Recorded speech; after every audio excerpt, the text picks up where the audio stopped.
warahmatullahi wabarakatuh.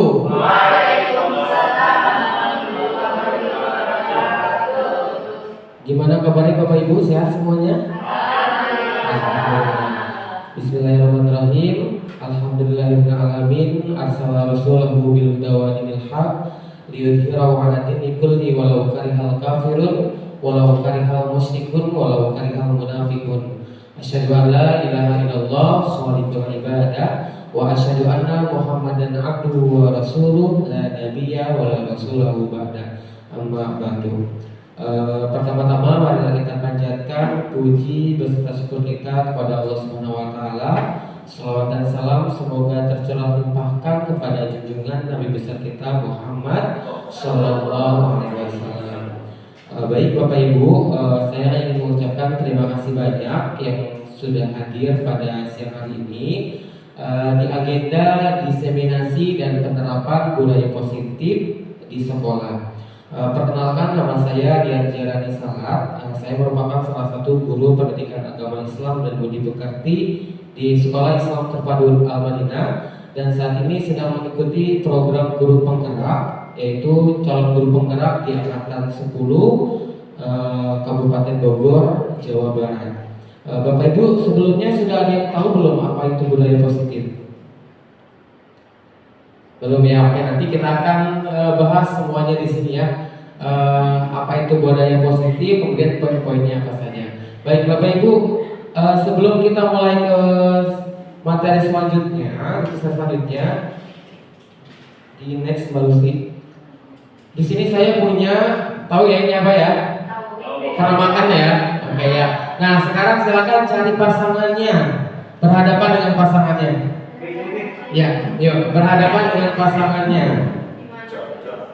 Di mana saja? Berdiri di meja, kemudian berhadapan dengan pasangannya. Di samping meja juga boleh, di samping meja. Bos, nah ya.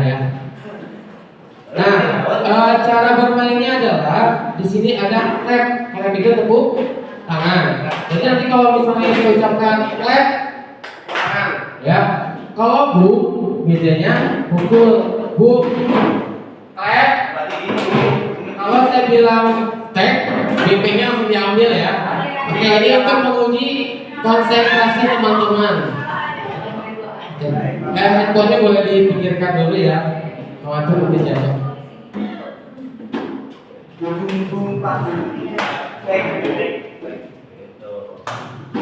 Coba kita tes dulu. Clap. Oke, yang kompak ya. Clap, clap, boom, boom, boom, clap, clap, boom, boom, boom, clap, tag.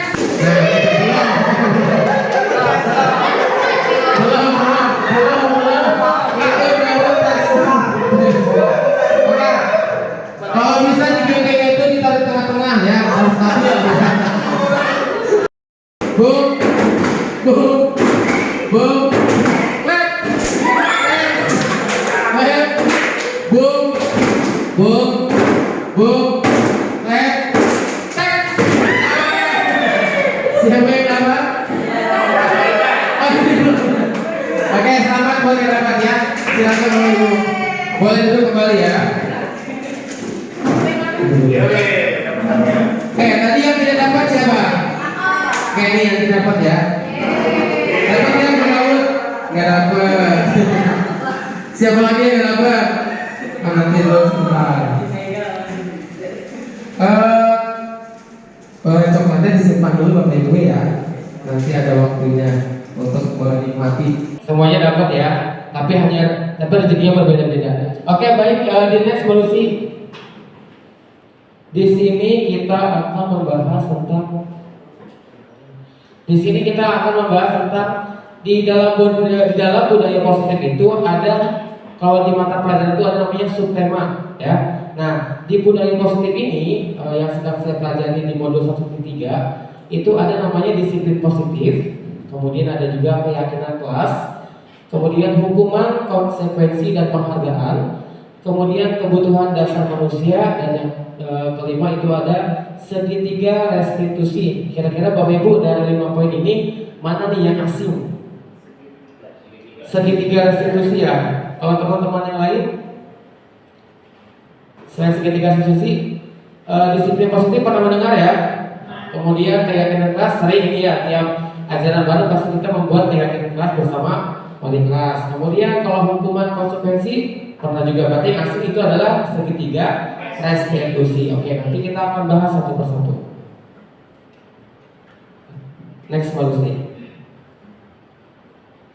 Nah, Bapak Ibu sebetulnya ini merupakan salah satu contoh disiplin positif yang sudah kita lakukan di sekolah. Salah satunya yang sering kita lakukan adalah salam pagi dan sholat dua. Nah, salam pagi dan sholat dua ini merupakan salah satu bentuk budaya positif yang sudah kita lakukan sebetulnya tanpa sadar gitu ya. Tapi kita tuh belum tahu wadahnya kemana gitu ya. Sebenarnya disiplin positif salam pagi, kemudian juga sholat duha itu termasuk budaya positif yang sudah kita terapkan di sekolah. Dilanjut Mbak Lucy. Selanjutnya adalah berbagi praktik baik. Nah, berbagi praktik baik. Jadi kalau Bapak Ibu bisa pernah menjadi misalnya narasumber, pernah ya jadi narasumber ya pada saat acara sanlat jadi narasumber kan. Nah, itu sudah melakukan praktik baik. Jadi praktik baik itu bukan hanya diundang oleh suatu instansi, tapi ketika Bapak Ibu sudah memberikan ilmu kepada rekan sejawat, itu termasuk dengan praktik baik. Nah, ini contohnya praktik baik saat saya melakukan pendampingan individu 2 kemarin bersama Miss Didi ya. Kemudian ini ketika saya diundang menjadi pemateri untuk P5 di kewirausahaan di SMA IT Al-Madinah. Dilanjut Mbak. Nah, disiplin positif kira-kira apa nih? Apa itu positif? Coba yang bisa menjawab. Pak Daud, biasa apa itu positif? Positif itu apa kira-kira? Sesuatu hal yang baik. Bapak Ibu yang lain, Ibu yang lain ada yang tahu positif? Pernah dengar ya kata positif ya? Nah, disiplin positif itu betul ya, disiplin dengan apa Pak Daud? Suatu hal yang baik. Jadi membuat disiplin dengan tujuan untuk mencapai suatu kebaikan. Dilanjut Lucy di next. Nah, tapi di sini saya akan menjelaskan sedikit tentang disiplin positif menurut Ki Hajar Dewantara. Tahu ya Ki Hajar Dewantara? Nah, menurut Ki Hajar Dewantara menyatakan bahwa untuk menciptakan murid yang merdeka, syaratnya adalah harus ada disiplin yang kuat. Disiplin yang dimaksud adalah disiplin diri dan memiliki motivasi internal dari dirinya sendiri. Ini menurut Ki Hajar Dewantara. Di next lagi Lucy.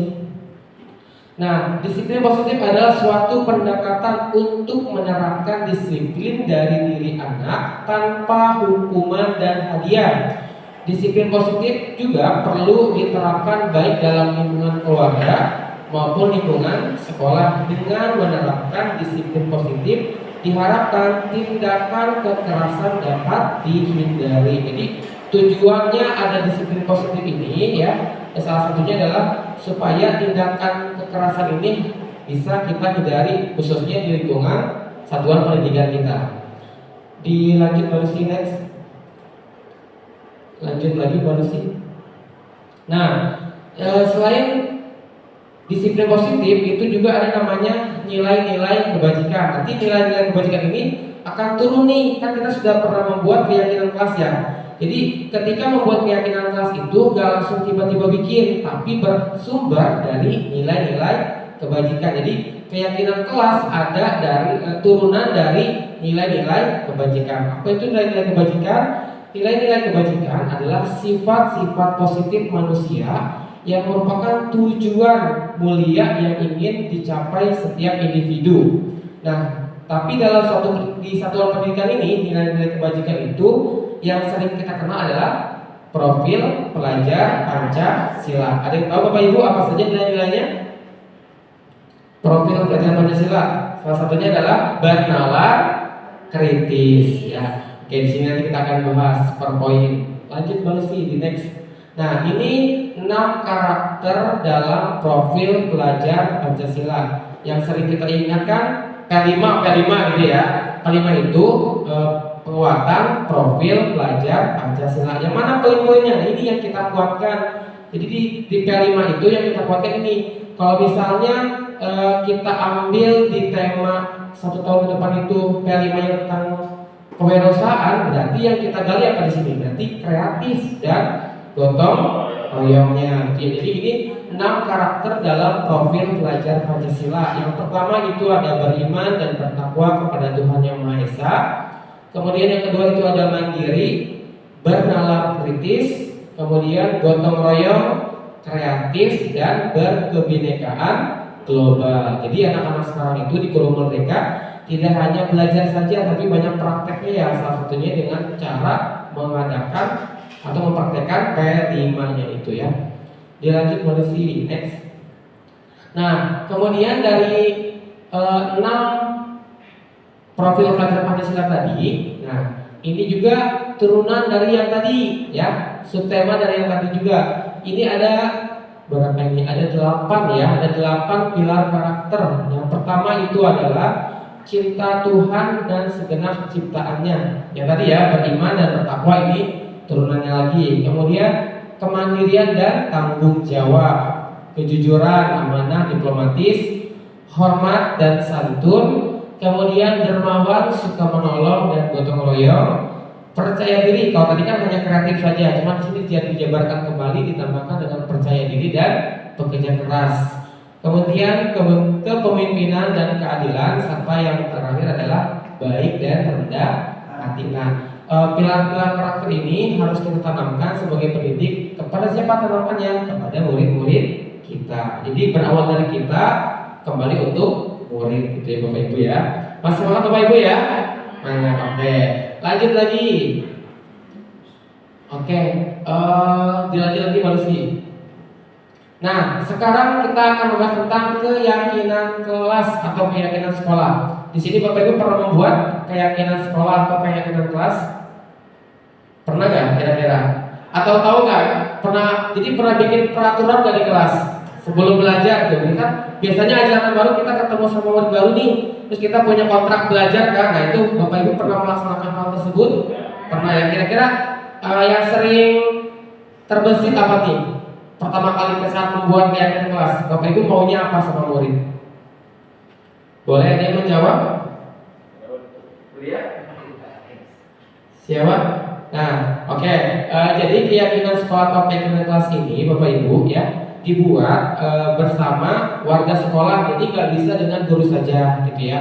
Harus melibatkan warga sekolah, terutama itu adalah murid, ya. Karena kan disebutnya aja keyakinan sekolah atau keyakinan kelas. Kalau memang mau buatnya dengan peraturan sekolah, berarti tidak hanya murid, melibatkan komite, kemudian bapak ibu guru yang ada di sekolah, kemudian wakil kepala sekolah gitu ya, dan pemangku kebijakan yang memang ada di sekolah seperti itu. Dia lanjut Malusi. Nah, untuk membuat keyakinan kelas juga ada prosedurnya. Jadi sebetulnya ketika kita membuat seperti tadi disiplin positif itu ada cara-caranya. Kemudian ketika kita membuat visi sekolah itu pun ada cara-caranya. Kalau visi itu cara membuatnya turunan dari kalimat rumpang.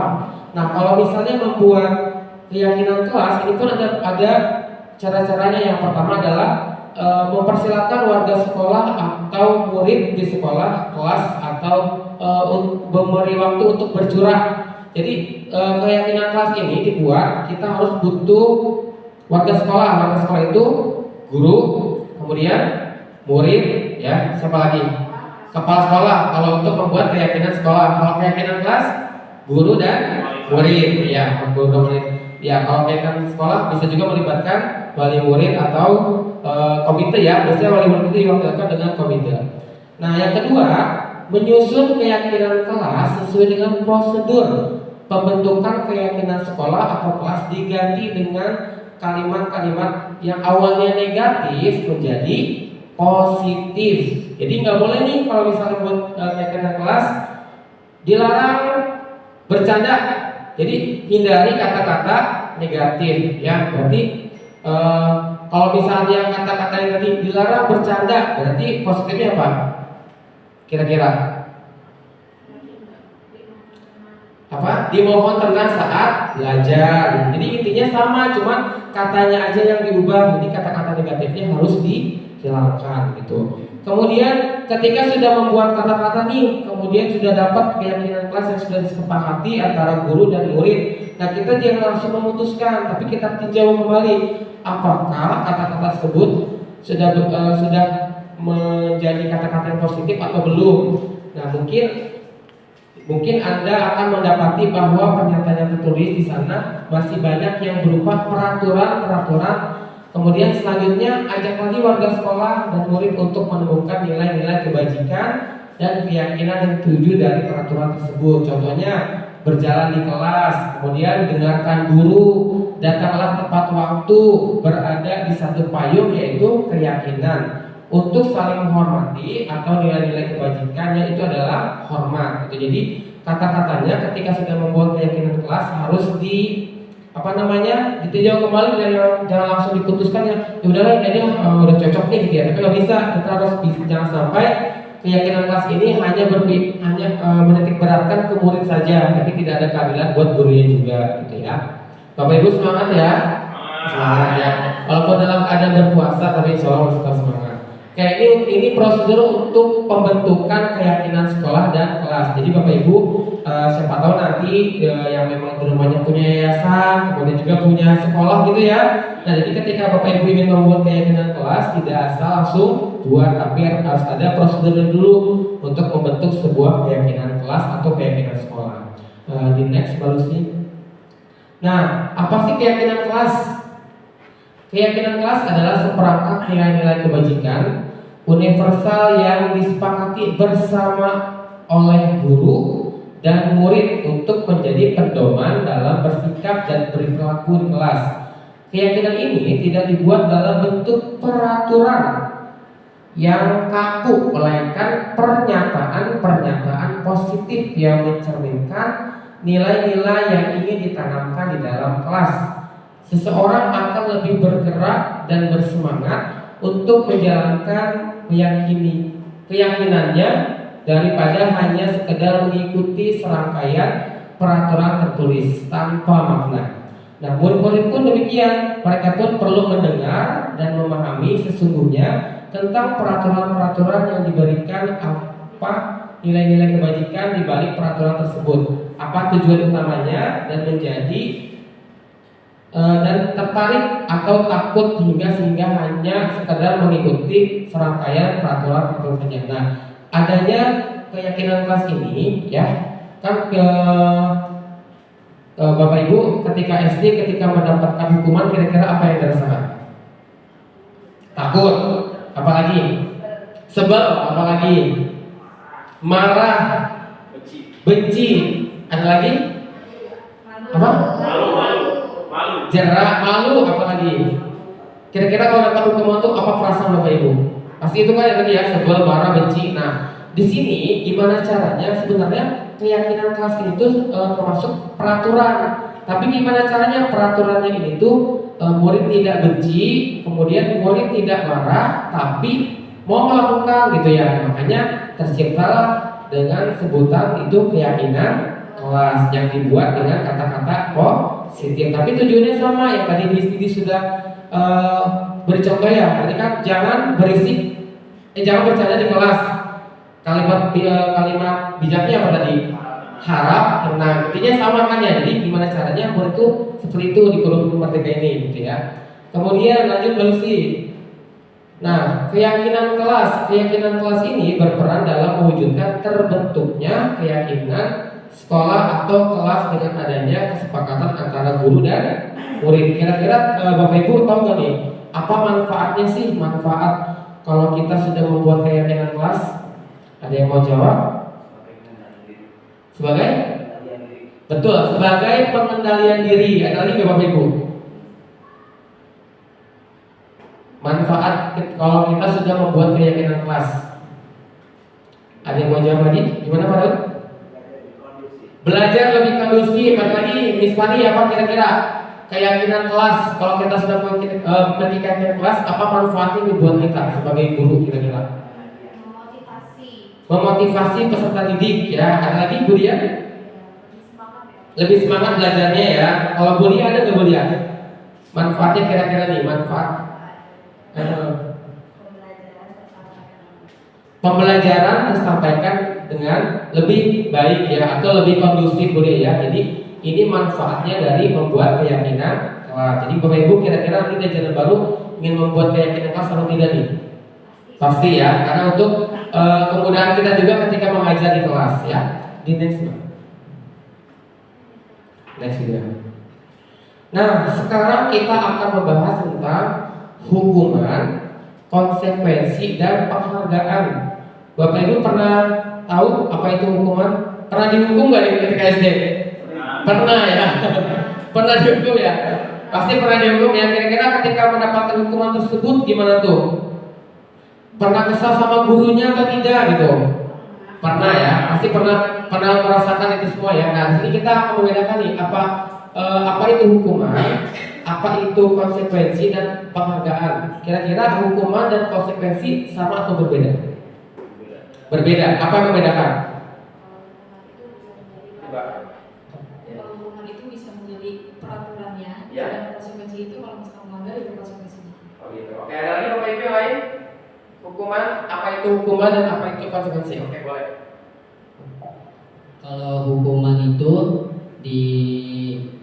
terjadi pada saat melakukan kesalahan. Ya. Tapi kalau konsekuensi itu sudah dijelaskan bahwa kalau misalkan melanggar ini ada konsekuensinya. Oh gitu. Jadi secara spontan itu hukuman, kalau konsekuensi itu lebih diarahkan dulu sebelum terjadi konsekuensi itu. Baik Bapak Ibu, ada lagi Bapak Ibu? Oke, boleh, silakan. Kalau hukuman itu mungkin bisa dikatakan kalimat katanya itu lebih agak hukuman, dihukum gitu ya. Jadi agak mungkin bisa negatif ya. Tapi kalau konsekuensi itu mungkin lebih halus ya. Walaupun dasarnya dari ini yang mungkin ada kesamaan antara hukum dan konsekuensi. Kalau itu tetap ada perbedaannya. Baik Ibu, terima kasih. Ada lagi Bapak Ibu? Hukuman dan konsekuensi. Oke, kita bahas ya. Apakah hukuman dan konsekuensi sama? Jawabannya adalah berbeda. Betul ya, berbeda. Ya, apa yang menjadi membedakannya? Yang menjadi pembedanya adalah fokus, tujuan, dan aksinya. Betul yang tadi disampaikan Pak Rifal ya. Kalau hukuman itu langsung spontan gitu ya. Tapi kalau konsekuensi pasti ada kalau di guru pokok itu ada ada segitiga restitusi, ada kayak refleksinya gitu ya, ada jalan keluar gimana gitu. Kemudian lagi selanjutnya adalah, nah ini dia, hukuman dan konsekuensi. Hukuman suatu yang dijatuhkan kepada pelaku melalui prosedur keadilan. Hukuman bersifat tidak terencana atau tiba-tiba, betul tadi ya. Kemudian satu arah dan pihak guru yang memberikan, dan murid hanya menerima suatu hukuman tanpa melalui suatu kesepakatan atau pengarahan dari pihak guru, baik sebelum ataupun sesudahnya, langsung aja dihukum gitu ya, tanpa kejelasan saya itu dihukum gara-gara apa gitu ya, tanpa langsung aja dihukum gitu ya. Kira-kira gitu adil nggak antara murid sama guru? Tidak ya, murid merasa terzolimi mungkin ya, sedangkan gurunya merasa menjadi penguasa, bisa menghukum gitu. Nah, kalau konsekuensi adalah merupakan akibat langsung dari suatu perbuatan yang dilakukan. Konsekuensi bersifat sudah terencana atau disepakati, sudah dibahas dan disetujui oleh murid dan guru umumnya. Konsekuensi dibuat oleh pihak guru, sekolah, dan murid, sudah mengetahui sebelumnya, dan konsekuensi yang akan diterima bila ada pelanggarannya. Contohnya setiap hari Senin itu kan ada beberapa murid kita yang berdiri di lobi ya. Itu kira-kira termasuk konsekuensi atau hukuman? Konsekuensi. Kenapa konsekuensi? Karena ya terlambat upacara, sedangkan keterlambatan upacara sudah ada di peraturan sekolah. Nah, kemudian kalau misalnya ada satu anak dijemur pada saat waktu duha misalnya, dikarenakan berkata kasar, kira-kira itu termasuk hukuman atau konsekuensi? Kenapa hukumannya?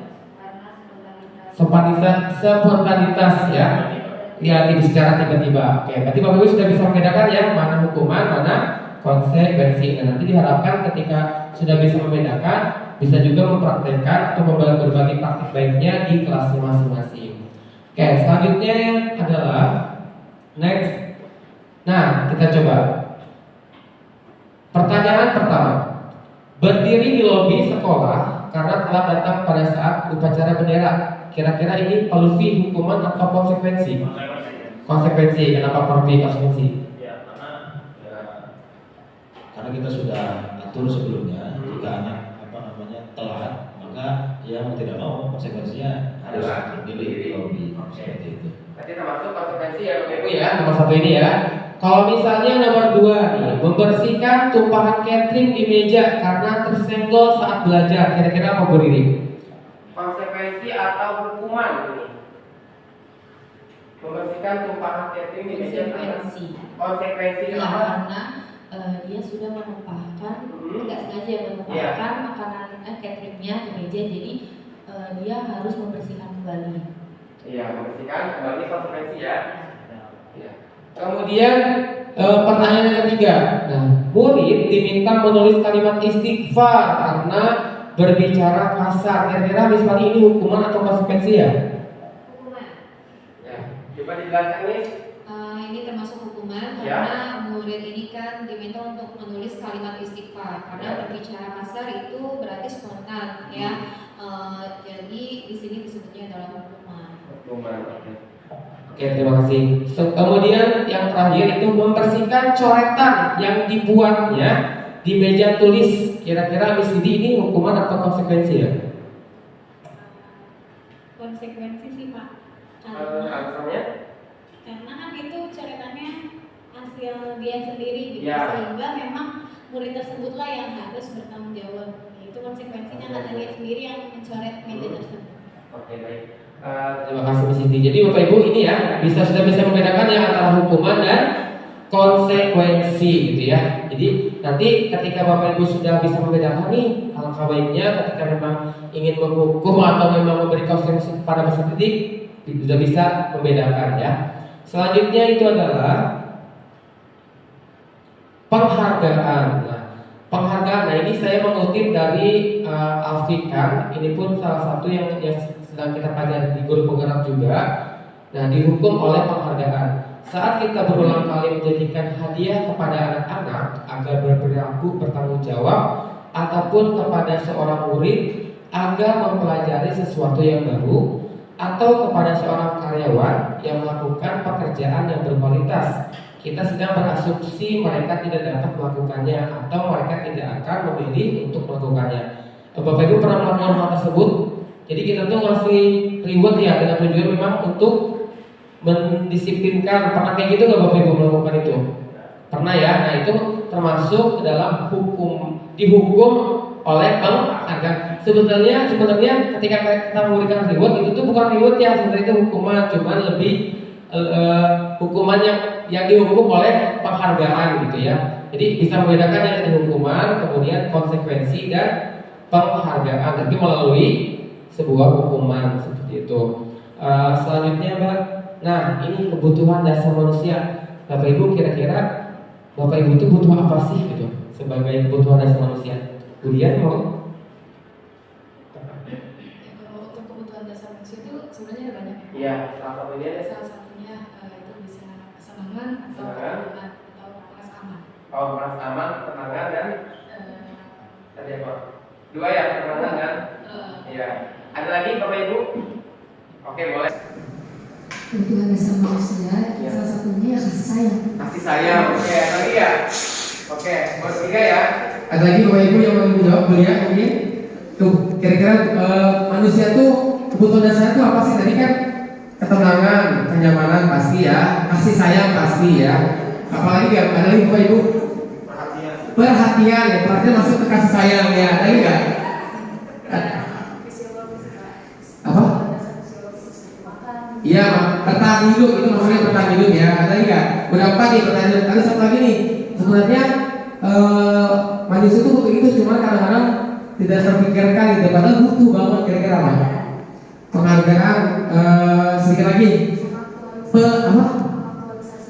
Iya, pengakuan. Jadi kadang-kadang kita ketika memang sedang di di kelompok mana butuh diaku gitu ya, kayak baca pengakuan banget gitu ya. Nah, sebenarnya butuh diaku, cuman karena kebutuhan gengsinya kadang-kadang ya gitu ya. Jadi sebenarnya ada 5 kebutuhan dasar manusia yang sangat dasar aja ya. Di sini kita akan bahas 5. Yang pertama itu adalah, coba apakah jawaban isi dan dia betul? Oke ya, pastinya ya. Yang pertama adalah kebutuhan dasar untuk bertahan hidup. Bapak Ibu butuh makan? Butuh makan. Nah, kemudian butuh minum? Butuh, yaitu ya kebutuhan manusia yang pokok gitu ya. Kemudian kasih sayang dan rasa diterima ya. Kasih sayang ya, makanya Bapak Ibu butuh pasangan hidup gitu ya. Kemudian butuh lagi apa lagi? Kira-kira kalau dikasih sayang, perhatian. Biasanya perempuan itu kalau misalnya sakit inginnya diperhatikan lebih gitu Bapak Ibu ya. Bapak-bapak ya. Nah, apalagi kira-kira perhatian, kemudian rasa diterima atau pengakuan nih di sini nih. Ya, rasa diterima, kira-kira apa nih rasa diterima? Pernah yang merasakan rasa diterima ya? Kemudian kebebasan. Bapak Ibu pernah ingin nggak merasa ingin bebas gitu? Iya.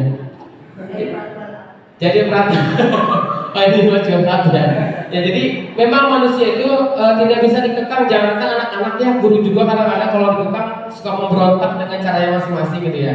Nah, jadi ya ini tuh 5 kebutuhan manusia. Tadi yang sudah pertama adalah kebutuhan dasar, makan, minum, bertahan hidup lah gitu. Kemudian kasih sayang, butuh perhatian, kenyamanan. Kemudian lagi butuh pendamping juga sama ya, butuh dari kasih sayang. Kebebasan juga sama nih. Kesenangan, butuh healing nggak kira-kira? Kalau libur kira-kira main tidak atau di rumah saja gitu?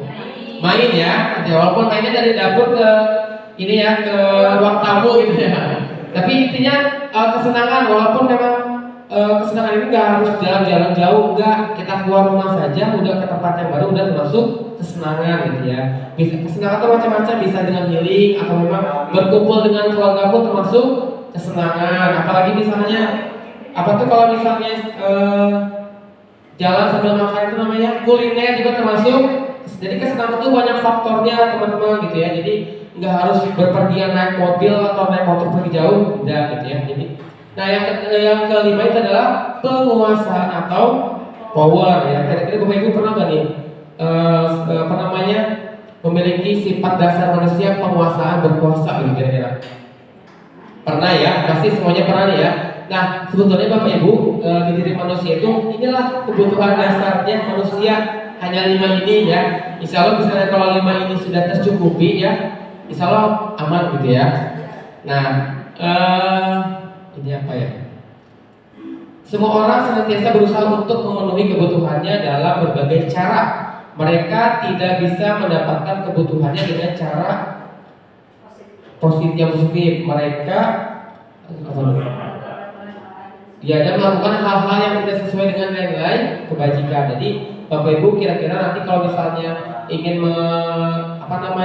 mendapatkan kebutuhan dasar manusia ini, usahakan gitu ya, harus dicapainya dengan hal-hal yang positif. Jangan sampai menghalalkan segala cara yang haram dibikin halal untuk mendapatkan kesenangan gitu ya.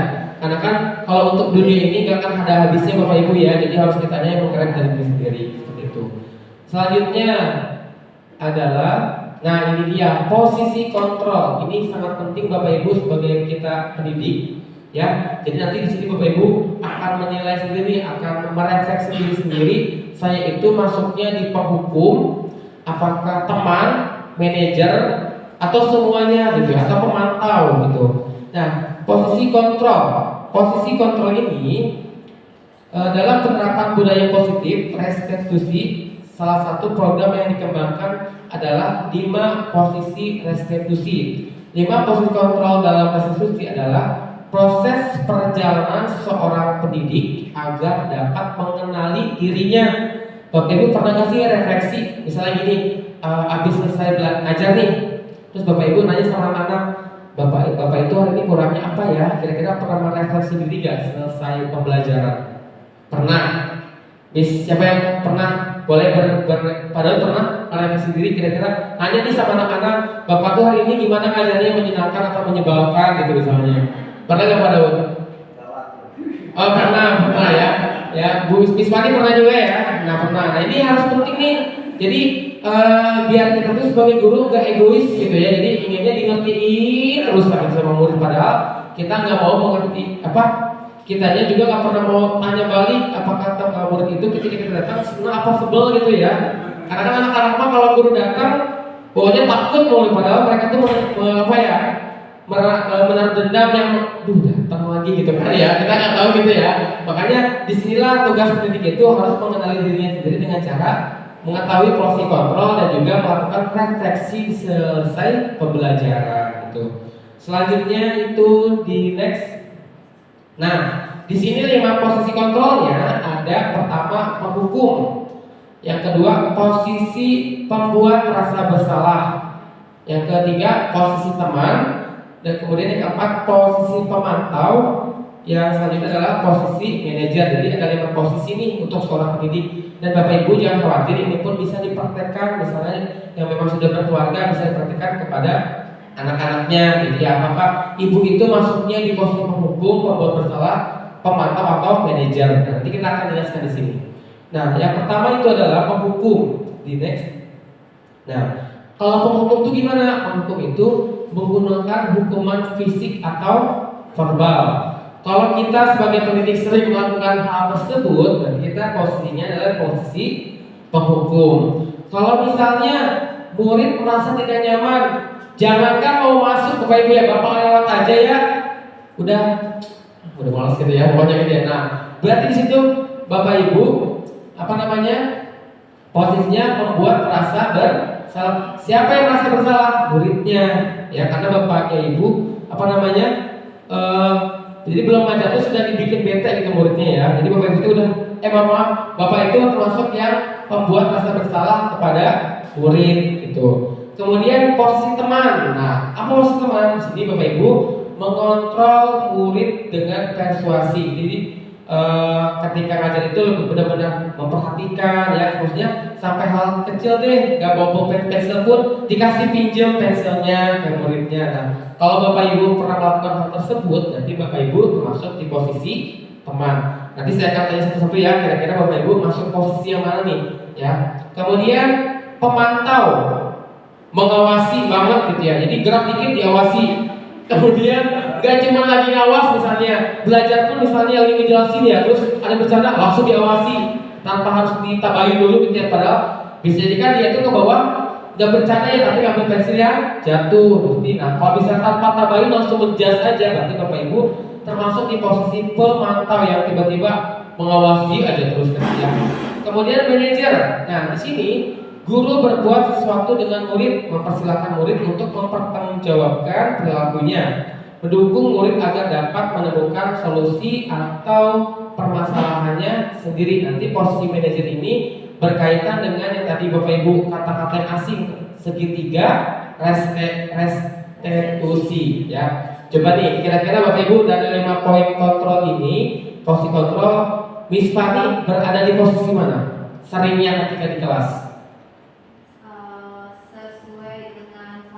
Iya, betul. Ya, jadi pada saat kita dibutuhkan untuk posisi penghukum, maka di situ adanya kita sebagai penghukum. Iya. Pada saat posisi membuat rasa bersalah, maka kita harus buat situasi itu si anak ini jadi merasa bersalah. Posisi teman, tidak ada kecanggungan seperti itu ya antara guru dan murid, tetapi jangan terlalu terlalu dekat gitu ya. Iya, karena khawatir nanti ada anak murid bersikap yang mungkin ya. Iya, karena merasa dekat gitu Miss ya. Iya, benar. Terus posisi pemantau, posisi manajerial juga sama. Jadi kita memposisikan itu sesuai dengan situasi kondisi pada saat keadaan itu. Berarti Miss Fani saat ini ketika menjadi seorang pendidik 5 posisi kontrol ini sudah terlaksana semua ya. Kalau Bu Lia dari 5 ini kira-kira mana yang sudah yang memang sudah terlaksana gitu? Kira-kira Bu Lia itu di mana sering ada munculnya, apakah penghukum, teman, pemantau atau manajer? Disebutkan poinnya saja boleh Bapak. Posisi yang pernah saya alami itu adalah posisi teman dan posisi manajer. Kalau teman dan posisi manajer. Oke, kalau Budian gimana Budian? Disebutkan poinnya saja dari 5 posisi kontrol ini mana yang sering Budian lakukan dan rasakan gitu kira-kira. Oke, kalau untuk saya lebih seringnya itu posisi teman, manajer dan hukum. Teman, manajer dan hukum. Oke, kalau Pak Lutfi kira-kira? Ya sama Pak ya. Posisi teman, posisi pemantau dan posisi manajer. 3 ya, Teman, pemantau dan posisi manajer. Kalau Pak Daud kira-kira Pak Daud dari pemain ini posisi kontrolnya apa nih? Posisi manajer dan posisi pembuat rasa bersalah. Ketika anak itu memang salah. Iya, gitu ya. Jadi 3 poin Pak Daud ya. Coba kalau Pak Daud kira-kira apa nih dari posisi kontrol ini yang seringnya? Baik Pak, terima kasih. Kalau saya itu lebih ke posisi membuat rasa bersalah yang pertama. Ya. Yang kedua posisi memantau, jadi selalu mengawasi gerak-gerik seorang murid. Berarti 2 poin ya. Baru dua. Ya baru 2. Kalau berdiri hukum. Kalau saya nggak beda jauh sebenarnya sama Mas Fani, tergantung situasi di kelas. Tapi kalau lebih seringnya sih posisi penghukum, posisi teman, sama posisi manajer. Oh 3 poin ya. Hukum, teman, dan manajer. Kalau Miss Sisi gimana Miss Sisi? Saya sih jujur 5-5-nya pernah ini. Iya.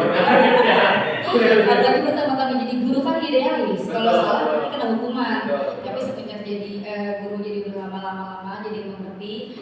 Ya sekarang sih lebih ke posisi teman, terus kemudian sometimes dibutuhkan posisi pembuat rasa bersalah. Jadi seakan-akan kamu kasihan sama Miss Sisi dari tadi ngomong, kamu nggak dengerin, biar mereka merasa bersalah. Tadi sesuai kondisi Sesuai ya. kondisi. Sesuai kondisi ya. Depannya. Silakan berarti Miss Sisi. Gimana Miss? Kalau gimana? Kalau saya sama sih ya, semuanya pernah kecuali yang posisi penghukum. Oh karena saya pernah menghukum Miss ya? Iya. Karena saya dominannya yang posisi teman Pak. Oh iya. Jadi saya lebih sering mengambil emosional anak-anak gitu. Jadi lebih bikin mereka merasa habis ini temennya gitu. Berarti semua kontrol dilakukan kecuali yang posisi penghukum. Coba Pak Zul, kalau belum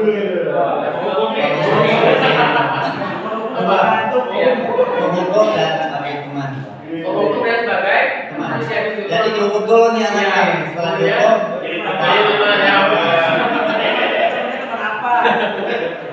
Baik, terima kasih Pak Zul. Jadi Pak Zul ini penghukum dan posisi teman. Jadi dihukum dulu kemudian baru menjadi teman gitu ya.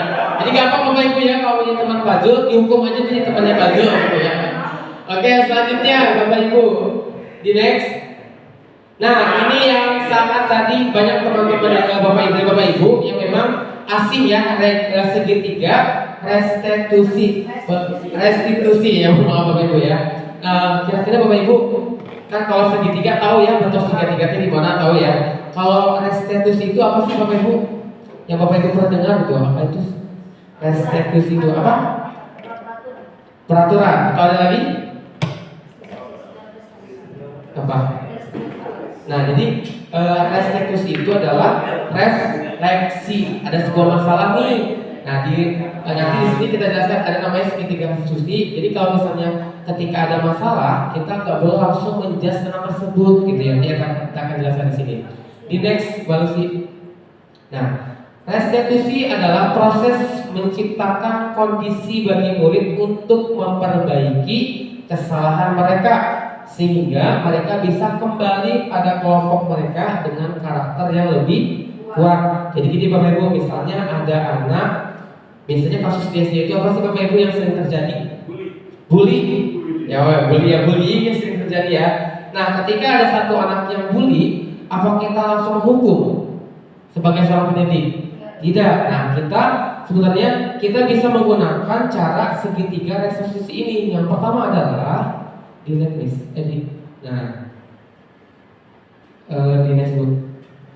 Nah, yang pertama adalah menstabilkan identitas. Dipanggilkan anaknya ya, nggak langsung tadi kamu ngebully ya, nggak boleh gitu ya. Jadi kita tuh ya sebagai pendidik makanya banyaknya pembelajaran kemudian guru itu harus ikut banyak pelatihan karena memang sekarang tuh nggak bisa seperti zaman kita SD. Kita salah masuk ruang BK selesai. Nah sekarang tuh nggak bisa Bapak Ibu. Jadi adanya segitiga restitusi ini, ketika ada anak yang salah, kita harus menstabilkan identitas. Panggil ke ruangan, kalau dipanggil, tanya gimana kabarnya, kemudian ditanya juga, kamu tahu gak kenapa dipanggil ke ruangan ini, gitu kan? Kalau anak-anak SD biasanya, kenapa ya nggak tahu ya? Nah kita kasih tahu nih apa namanya, ya kamu tadi bikin nangis Didi ya karena dibully gitu kan ya. Mau tahu kenapa sih bisa membuli? Jadi dikorek terus itu namanya menstabilkan identitas. Ketika sudah ditanya alasannya kenapa dia membuli temannya Didi. Nah kemudian ditanya juga apa namanya, kira-kira kalau membuli itu perbuatan apa tidak. Jadi disadarkan. Kamu udah salah, kita gali informasinya, kemudian disadarkan, oh ternyata perbuatan kita itu salah ya. Jadi biar murid itu merasa punya kesadaran kan kalau melakukan itu salah gitu ya. Nah kemudian habis ditanya validasi tindakan yang salah, kita pun nanya keyakinan kelas, kira-kira ada nggak nih dilarang membuli itu di keyakinan kelas yang sudah dibuat di kelasnya. Kalau misalnya ada, tanya lagi, kira-kira kalau misalnya kita sudah pernah membuli teman di kelas, itu termasuk keyakinan kelas bukan gitu ya. Misalnya, oh ya bukan Pak, karena di keyakinan kelas itu gak ada untuk kata-kata misalnya dilarang mengejek teman gitu ya. Nah kalau misalnya sudah ada, nah kita pun gak langsung menjudge gak gitu ya. Tapi kita juga kira-kira kalau misalnya kan tidak ada termasuk di keyakinan kelas nih, kemudian berarti itu termasuk kira-kira melanggar atau meyakini melanggar Pak, bisa gitu kan ya si muridnya jawab kayak gitu. Nah ketika kayak gitu kita tanya juga kira-kira kalau misalnya sudah melanggar gitu apa yang akan dilakukan kamu untuk memperbaikinya. Jadi kita tanya ke anak tersebut, yang mencari solusinya jangan kita, suruh anaknya. Karena kenapa Bapak Ibu, kalau misalnya solusi berawal dari anaknya, ketika menjalankan solusi tersebut anak tersebut tidak merasa terbebani karena keluar langsung dari mulut anak tersebut. Nah, segitiga restitusi ini bisa dilakukan ketika kita memang mendapatkan anak-anak yang bermasalah. Jadi gitu Bapak Ibu ya. Jadi sebagai seorang pendidik itu memang kita dituntut banyak nih ya di karena itu udah masuk ke generasi alpha Bapak Ibu ya, bukan Z lagi ya, itu kan ya. Jadi memang kitanya juga harus upgrade diri. Kalau ketika ada masalah jangan langsung sebagai penghukum, tapi gunakanlah segitiga restitusi. Jadi digali informasinya, kemudian nanti pun yang memberikan solusinya itu adalah murid tersebut. Jadi guru itu hanya menuntun saja sesuai dengan filosofi Ki Hajar Dewantara. Guru itu bukan hanya mengajarkan ngajar pulang, enggak. Tapi kita harus menuntun ya, benar-benar menuntun nih. Misalnya ada satu anak memang tidak pandai di matematika, tapi bahasa Arabnya jago. Tapi yang kita tuntun apa? Di bahasa Arabnya gitu. Kemudian misalnya juga ada anak yang memang bahasa Inggrisnya jago tapi tidak suka olahraga, berarti kita tuntut adalah di bahasa Inggris. Jadi kita nggak boleh memukul rata, udahlah ini udah nggak bisa, nggak boleh gitu ya Bapak Ibu ya. Jadi memang harus menuntun sesuai dengan kebutuhan anak-anak, dan kita juga sebagai pendidik harus bisa ini sesuai dengan filosofis Ki Hajar Dewantara. Jadi intinya tuh anak-anak di sekolah itu harus merasa nyaman dan tenang. Jangan sampai dia tuh nggak mau sekolah karena melihat pelajarannya matematika lagi. Nah itu nggak boleh. Jadi gimana caranya supaya anak-anak tuh nyaman dan tenang ketika berada di sekolah, karena tujuannya itu membuat anak tenang, membuat anak nyaman. Insya Allah kalau misalnya tenang dan nyaman, semua akan bisa terlampaui dan berjalan dengan sebagaimana mestinya gitu Bapak Ibu. Nah ini segitiga restitusi. Nah adapun ciri-cirinya yang tadi adalah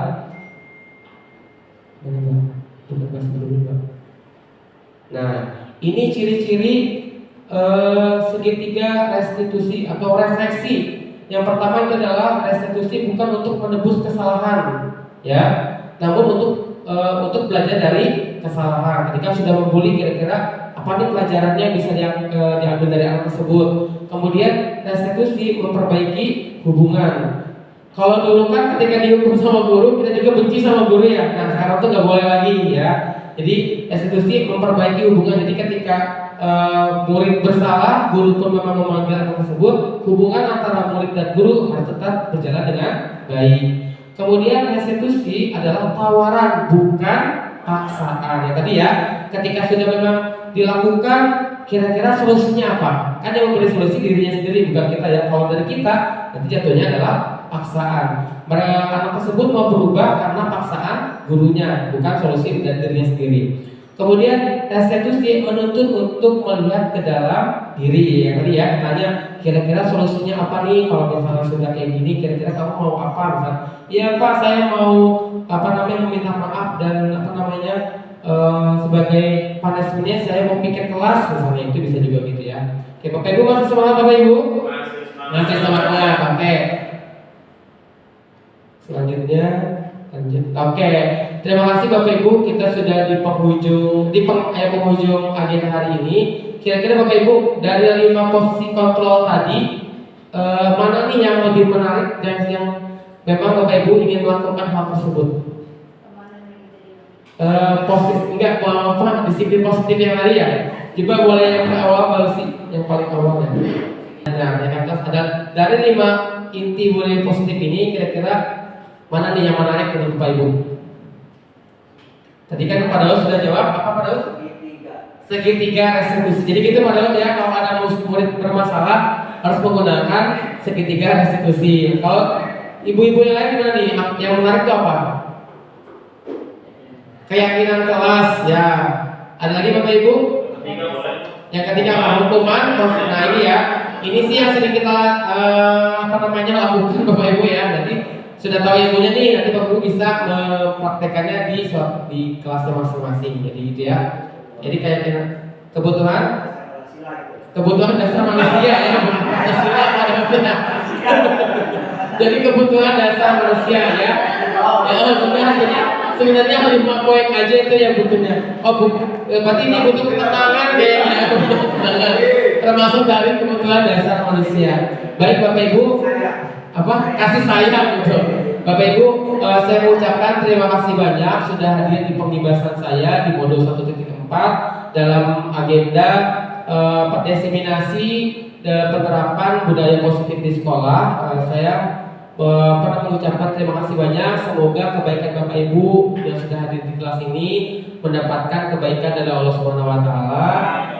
Dan semoga apapun yang sudah saya sampaikan hari ini bermanfaat dan bisa dipraktekkan di kelas masing-masing atau di satuan pendidikan Bapak Ibu masing-masing.